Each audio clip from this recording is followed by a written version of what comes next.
ትናንት የተሰማው ዜና ለጊዜውም ቢሆን በደስታ እፎይ ያስባለውን ዓለም ወደ ጦርነት ስጋት የሚያስገባ ሆኗል። ሲኤንኤን የተመለከታቸው የሳተላይት ምስሎች እንደሚያሳዩት ኢራን በተኩስ አቁም ስምምነቱ ወቅት ከመሬት በታች የሚገኙ ሚሳኤል ቤዞቿን መግቢያ የዘጉ ፍርስራሾችን በማጽዳት ላይ ትገኛለች። በምስሎቹ ላይ ፍሮንት ኤንድ ሎደሮች የተዘጉ የዋሻ መግቢያዎች ሲቆፈሩና ፍርስራሾቹን በአቅራቢያዎቻቸው ባሉ ግልባጭ መኪናዎች ላይም ሲጭኑ ይታያል። ከዚህ ቀደም ሲኤንኤን ያደረገው ምርመራ እንደሚያሳየው አሜሪካና እስራኤል የሚሳኤል ማስወንጨፊያ መኪናዎችን ወጥተው እንዳይተኩሱ ወይም በድጋሚ ለመጫን ወደ ቤዛቸው እንዳይመለሱ ለማገድ የዋሻዎቹን መግቢያዎች ሲደበድቡ ቆይተዋል።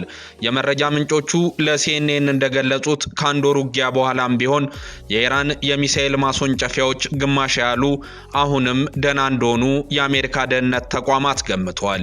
ይሁን እንጂ በዋሻ መግቢያዎች ላይ በተሰነዘሩ ጥቃቶች ምክንያት ብዙዎቹ ማስወንጨፊያዎች ከመሬት በታች ተቀብረው ሊሆን ይችላል። በጄምስ ማርቲን የሳይንስና ዓለም አቀፍ ደህንነት ጥናት ማዕከል ተመራማሪ የሆኑት ሳምሌር እንደሚሉት የሚሳኤል ከተሞች በመባል የሚታወቁትን የእነዚህን ቤዝ መግቢያዎች መልሶ የመክፈት ጥረት የሚጠበቅ ነው።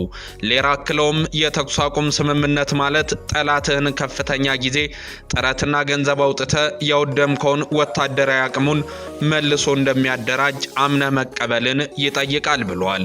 ይህም ኢራን የጦር ቤዞቿን የገነባችበት ዓላማ አካል መሆኑን ሲያስረዱም የሚሳኤል ከተሞች ከተገነቡበት አጠቃላይ የክንዋኔ እቅድ ጋር ይጣጣማል።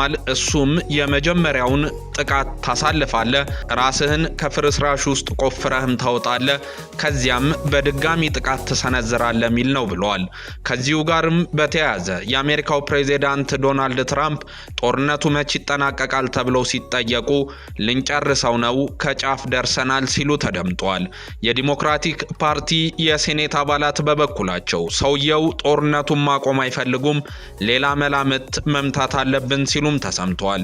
ኢራን በበኩሏ አሜሪካ የሆርሙዝ የባህር ሰርጥን መዝጋት የማታቆም ከሆነ ቀይ ባህርና የኦማን ባህረ ሰላጤን እንዘጋዋለን ብላ ዝታለች። በጦር አዛዦቿ በኩል አሜሪካ ሰርጡን ጥርቅም አድርጌ ዘግቻለሁ ባለችበት ቅስፈትም የቻይናና ሌሎች ሀገራት መርከቦች ሰርጡን አቋርጠው ማለፋቸው ተነግሯል።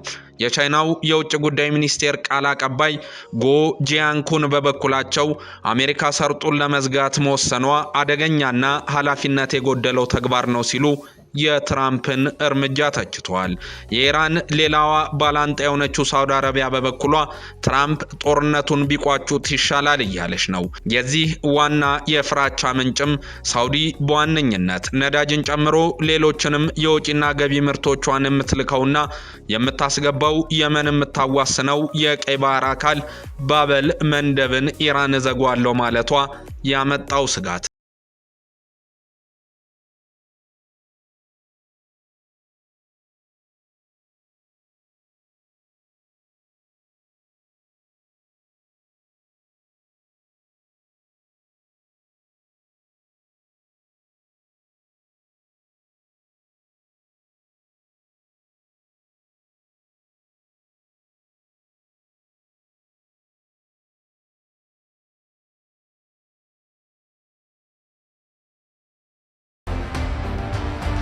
የሆርሙዝ መዘጋት በሳውዲ ላይ ቀላል የማይባል ጉዳት ቢያስከትልም በአማራጭነት ባቤል መንደብን ለኢኮኖሚ እንቅስቃሴዋ ስታከናውን በመቆየቷ መተንፈሻ አግኝታም ቆይታለች።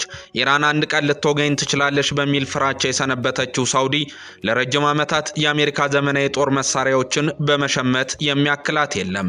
የፈሩት ይደርሳል እንደሚባለው ግን ያ ሁሉ በቢሊየን የሚቆጠር የጦር መሳሪያ ግዢዋ ሳውዲን ከኢራን ጥቃት የሚያድን አልሆነም።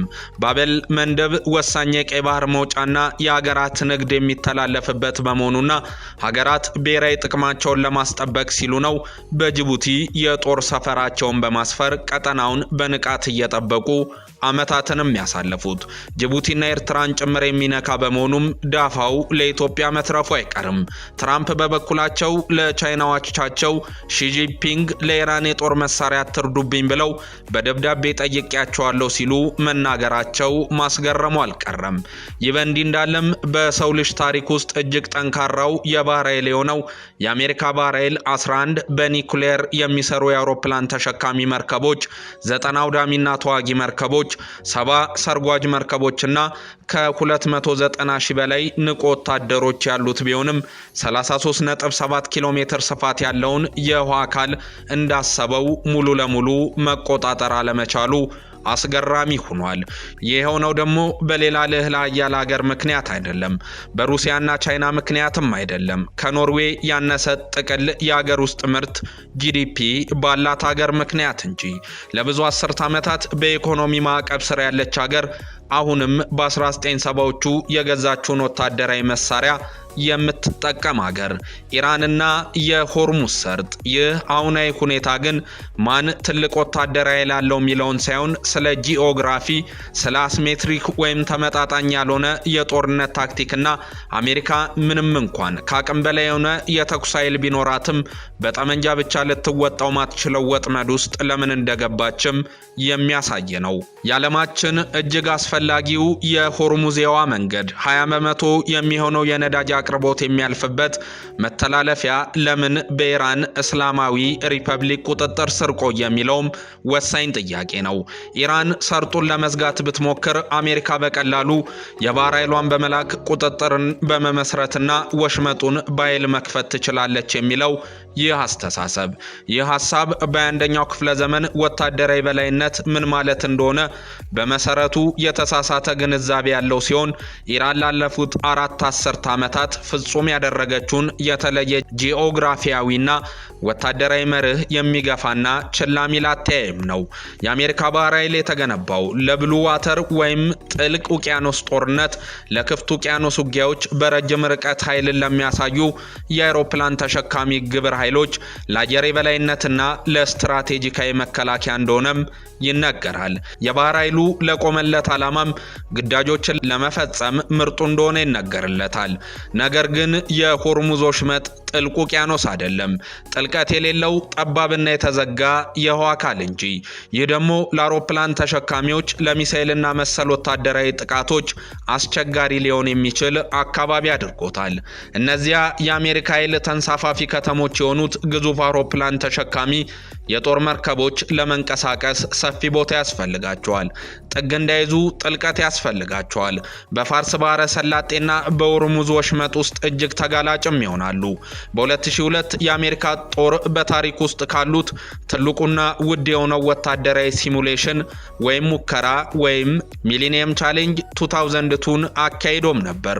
ልምምዱ የተቀረጸው የአሜሪካንን ወታደራዊ በላይነት ኢራንን በሚመስል ምናባዊ ጠላት ላይ ለመሞከርም ነበር።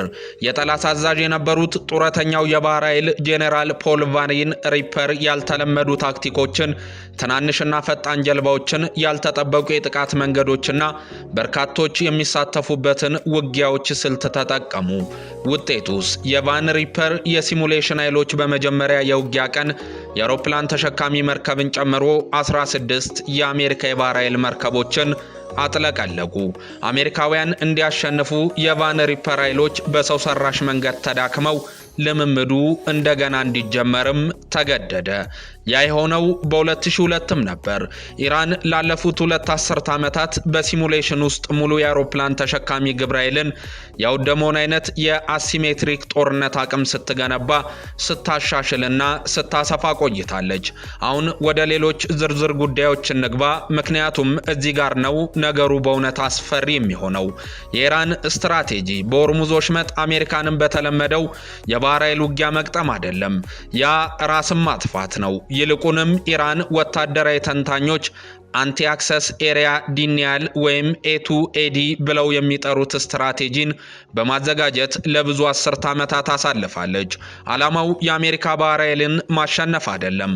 ዓላማው በሆርሙዝ ወሽመጥ ውስጥ ወይም አቅራቢያ መንቀሳቀስን በጣም ውድ፣ በጣም አደገኛና በጣም የማይገመት በማድረግ በስትራቴጂካዊ መልኩ የማይቻል እንዲሆን ማድረግ ነው።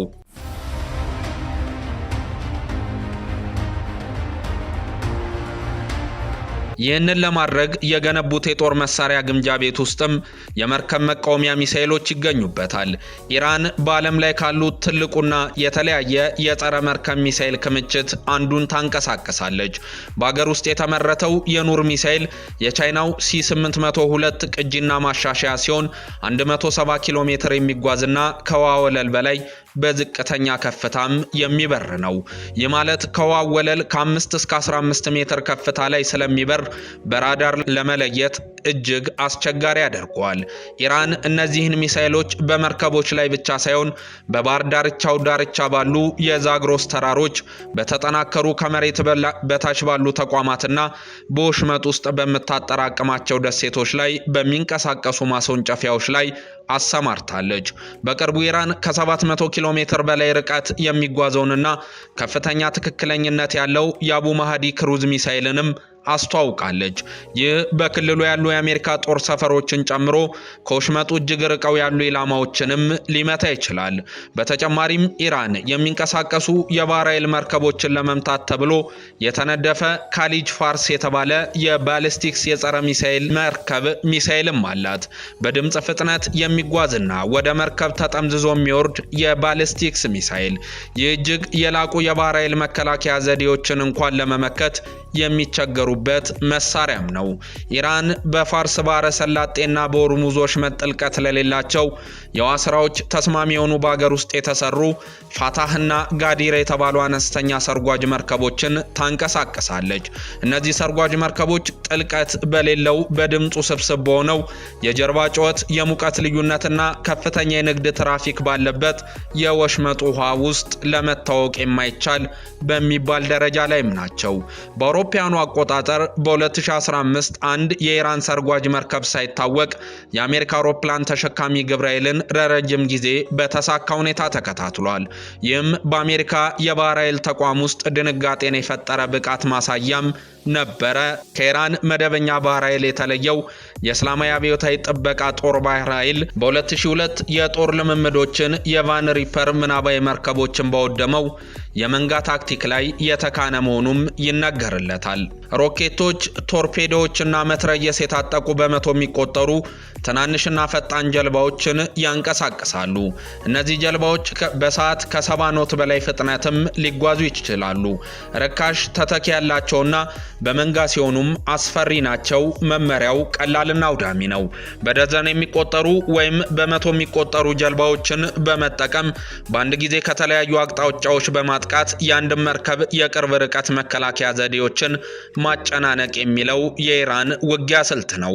የአንድ ተዋጊ መርከብ የሚሳኤል መከላከያ ዘዴ ምን ያህል የላቀ ቢሆንም በአንድ ጊዜ ተከታትሎ ሊመታቸው የሚችላቸው ኢላማዎች ብዛት ግን ገደብ አለው። ኢራን የተቀረጸችው ያንን ገደብ ለማለፍ እንደሆነ የጦር ጠበብቶች ይናገራሉ። ኢራን ከ5000 በላይ የተለያዩ አይነቶች ያሉት በዓለም ላይ ካሉት ትልቅና ውስብስብ የባህር ፈንጆች ክምችትም አንዱ አላት። እነዚህ በልዩ የመርከብ አይነቶች የድምጽ ምልክት ሊፈነዱ የሚችሉ ውስብስብ ፈንጆች፣ የንክኪ ፈንጆችና ከመሬት ላይ ወይም ከሰርጓጅ መሬቶች በፍጥነት ሊሰማሩ የሚችሉ በሮኬት የሚንቀሳቀሱ ፈንጂዎችን ያካትታሉ። በሆርሙዝ ሰርጥ ውስጥ ፈንጂ መቅበር ወዲያውኑ ባይዘጋውም እነዛን ፈንጆች ለማጽዳት ሙሉውን የአሜሪካ ባህር ኃይል ቢሰማራ እንኳን ከሳምንታት እስከ ወራትም ይወስዳል። እያንዳንዱ የፈንጂ ማጽዳት ስራ በየቀኑ በሚሳኤልና በወታደራዊ ጥቃቶች ስጋት ውስጥ የሚከናወንም ይሆናል። ምናልባትም የኢራን እጅግ በፍጥነት እያደገ ያለው ብቃት ከዚህ ጋር የተያያዘ ነው ይላሉ ባለሙያዎቹ። ኢራን ለክትትልም ሆነ ለጥቃት ሰፊ የድሮን ወይም ሰው አልባ አውሮፕላን የጦር ዘመቻ እቅድን አዘጋጅታለች። ለባህር ኃይል ጦርነት የተስማሙት የሻይድ ድሮኖች ከባህር ዳርቻ ወይም የንግድ መርከብ ተመልሰው ከተሰሩ መርከቦች በመንጋ ሊወነጨፉ ይችላሉ። እነዚህ ድሮኖች በየመን ግጭት ወቅት ውጤታማነታቸውን ስለማሳየታቸውም ተንታኞች የዘወል ስትሪት ዘገባዎች እማኝነታቸውን ገልጸዋል። የሁቲ ኃይሎች በኢራን የተሰጡ ድሮኖችን በመጠቀም በክልሉ ባሉ የነዳጅ መሰረተ ልማቶች ላይ እጅግ በትክክል ጥቃት ሰንዝሯል። ኢራን በፋርስ ባህረ ሰላጤ ውስጥ የሚጓጓዙ መርከቦች ላይ ትንኮሳ ለማድረግ ረጅም ርቀት ተጓዥ አጥቂ ድሮኖችን የማሰማራት ችሎታ እንዳላትም አሳይታለች። ከሰርጡ ጋር የሚዋሰነው መላው ኢራን ባህር ዳርቻ የኢራን የጸረ ሚሳኤል መርከቦች የአየር መከላከያ ዘዴዎችና መደበኛ መድፎችን በማጣመር የተደራረቡ የባህር ዳርቻ መከላከያ ባትሪዎችን አሰማርታለች። እነዚህ የተበታተኑ የተጠናከሩና በብዙ ሁኔታዎች ተንቀሳቃሽ በመሆናቸው በቅድመ ጥቃት ለማጥፋት እጅግም አስቸጋሪ ናቸው። የኢራን ወታደራዊ ያልሆነውና በሳጅ የተሰኘው ኃይል እነዚህን ስርዓቶች እንደተበታተኑና ማዕከላዊ ባልሆኑ የመከላከያ አውታር አካል አድርጎ እንዲያንቀሳቀስ በልዩ ሁኔታ ሰልጥኗል። አሜሪካ በመጀመሪያው ጥቃት 80 በመቶ የሚሆኑትን እነዚህን ስርዓቶች ብታጠፋ እንኳን ቀሪዎቹ 20 በመቶ የሚሆኑት አሁንም ለባህር ኃይል እንቅስቃሴ ጉዳይ ስጋቱ ነው በመቀጠላቸው አይቀሬ ነው እየተባለም ይገኛል። በሆርሙዝ ወሽመጥ ላይ ወታደራዊ ቁጥጥርን ለመመስረት አሜሪካ የኢራንን የባህር ዳርቻ ሚሳኤል ባትሪዎችን ማጥፋት፣ የሰርጓጅ መርከብ ኃይሏን ማዳከም፣ በሺ የሚቆጠሩ የባህር ፈንጂዎችን ማጽዳት፣ የመንጋ ጥቃት ኃይሎችን ማሸነፍ፣ የድሮን ጥቃቶችን መግታትና ይህንን ሁሉ ያለማቋረጥ ማስቀጠል ይኖርባታል። ምክንያቱም ኢራን እንደጠፉባት ወዲያውኑ አቅሟን መልሳ ትገነባለች። ሁሉ መከናወን ያለበት ለመደበኛው ባህር ኃይል በምድር ካሉ እጅግ አደገኛ በሆኑ የስራ አካባቢዎች ባንዱ ውስጥ ነው። የመጀመሪያው ጥይት ከተተኮሰበት ቅስፈት ጀምሮ የዓለም የነዳጅ ገበያ በከፍተኛ ሁኔታ እንዲጨምርና እጥረት እንደሚፈጠር ማሰብ ቀድሞውኑም አይከብድም ነበር። አሜሪካ ይህንን ሁሉ በተሳካ ሁኔታ ብታከናውን እንኳን ይህ ደግሞ ከሁለተኛው የዓለም ጦርነት ወዲህ እጅግ ውድ ደም አፋሳሽና ውስብስብ ወታደራዊ ዘመቻ ይሆናል። እንደዚያም ሆኖ ራሱ አሁን ሰርጡ በባለቤትነት አትይዘውም። ውሃውን ትይዟለች። ኢራን ግን አሁንም በባህር ዳርቻው ላይ ትሆናለች። ሚሳኤሎቹ አሁንም በተራሮች ላይ ይሆናሉ። ድሮኖቹ አሁንም ይበራሉ። ውጊያው መቼም አያልቅም። ይህ ነው ወጥመዱ። የውሃ አካል ልትወራ አትችልም። አንድ ሰርጥ በወታደር ኃይል ልትይዘውም አትችልም። አንድ ጠላት ኃይል ሁለቱን የባህር ዳርቻዎች ሲቆጣጠርና መሳሪያዎቹን በተራሮች ውስጥ ሲቀብር ሙሉ በሙሉ ልታዳክመው አትችልም። ወታደራዊ ባለሙያዎች ይህንን የጃርት ስትራቴጂ ፖርኩፒን ስትራቴጂም ብለው ይጠሩታል። ኢራን ማሸነፍ አያስፈልጋትም። የሚያስፈልጋት የማሸነፍ ዋጋ ለጠላቷ ተቀባይነት የሌለው እንዲሆን ማድረግም ብቻ ነው። የሆርሙዝ ሰርጥ በስተሰሜን በኢራን በስተደቡብ በኦማን በተባበሩት አረብ ኤምሬቶች መካከል የሚገኝ ጠባብ የውሃ መንገድ ነው። እጅግ ጠባብ በሆነው ቦታ ላይ የመርከብ መተላለፊያው በእያንዳንዱ አቅጣጫ 2 ማይል ብቻ ስፋትም አለው። ያ በአሜሪካ ከሚገኘው የማህናህተን ደሴትም ያነሰ ስፋት ነው። በእነዚያ ባለ 2 ማይል መስመሮች ውስጥ በየቀኑ ታንከር መርከቦች ከ17 እስከ 1 ሚሊዮን በርሜል ነዳጅም ይሸከማሉ። ይህም በግምት ከ20 እስከ 1 በመቶ የሚሆነው የዓለም አጠቃላይ የነዳጅ ፍጆታን ያካልላል። ጃፓን 87 በመቶ የነዳጅ ፍላጎቷን በዚሁ ሰርጥ ታገኛለች። ደቡብ ኮሪያ 78 በመቶ፣ ቻይና 40 በመቶ፣ ህንድ ደግሞ 60 በመቶ የሚሆነውን። አሜሪካ እንኳን የራሷ የኤነርጂ እድገት ቢኖራትም አጠቃላይ ኢኮኖሚያቸው ይህ የውሃ መንገድ ክፍት ሆኖ በመቆየቱ ላይ የተመሰረተ አጋሮችና የንግድ አጋሮች አሏት።